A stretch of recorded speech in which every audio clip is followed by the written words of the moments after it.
Welcome everyone, Costin here on Serious Gaming with the discussion about the price of oil, because as of the moment of this recording, the price of oil has gone down below $30 a barrel. There's various factors that go into this: the creation of the shale oil industry in America, the removal of the export ban on oil from the United States, and various other factors as well that have contributed to this. And obviously Iran's going to be rejoining the world market because the sanctions are going to be lifted soon enough, so all of that has an impact in terms of the price of oil. And in point of fact, some countries have been ramping up their production of oil, for example Russia, so things are not going to change. In fact, the price of oil is probably going to go down. But which countries are going to be affected badly by this? Obviously, we're going to be affected positively by this. The countries that import oil are going to benefit from this. Consumers are going to benefit from this because they're going to have cheaper oil.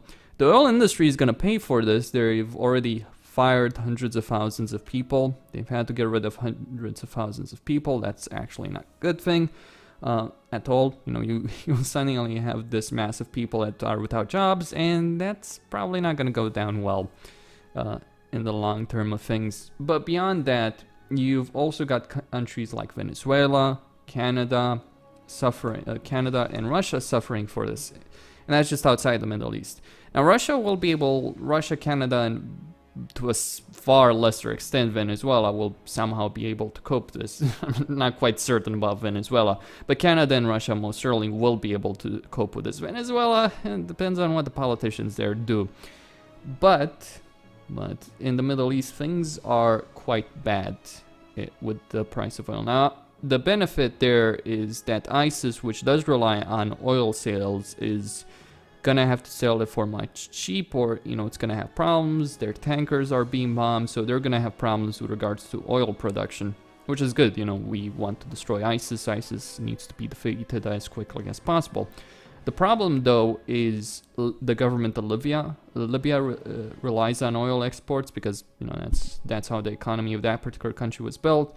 The government of Iraq, the government of Saudi Arabia. Not that I have any love whatsoever for Saudi Arabia in any way, shape, or form, but I'm just mentioning that they're gonna go down. They're gonna have problems, and Saudi Arabia in itself is a pretty unstable country.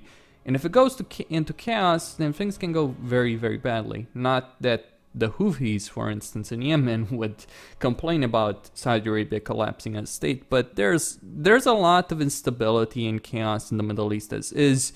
Adding more to that is just going to complicate things. You might defeat ISIS, but there's going to be ISIS 2.0, then 3.0, then 4.0. You've got a lot of problems in the Middle East as is. The collapse in oil prices is just going to add more to that, because many countries in the Middle East rely on oil exports as their principal exports for their economy. Hell, Canada is hit pretty hard. Canada doesn't rely on oil exports anywhere near as much as, say, Saudi Arabia or the Gulf states in general rely on that. Iran is not hit as hard by it because Iran was kept out of the oil market for so long because of the sanctions. But it's still going to have an impact on Iran as well, though they're going to do better because of all the sanctions that are going to be removed. They're going to be in a better position. And honestly, things with regards to Iran versus Saudi Arabia, things at the moment seem in Saudi Arabia's favor, but things might shift in Iran's favor because of this. Saudi Arabia, for instance, is going to have to increase taxation by a significant amount on its people, and that's not going to go down well with a lot of people.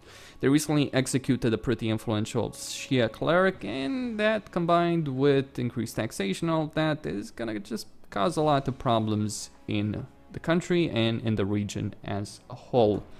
So that's not good. That's not good for anyone.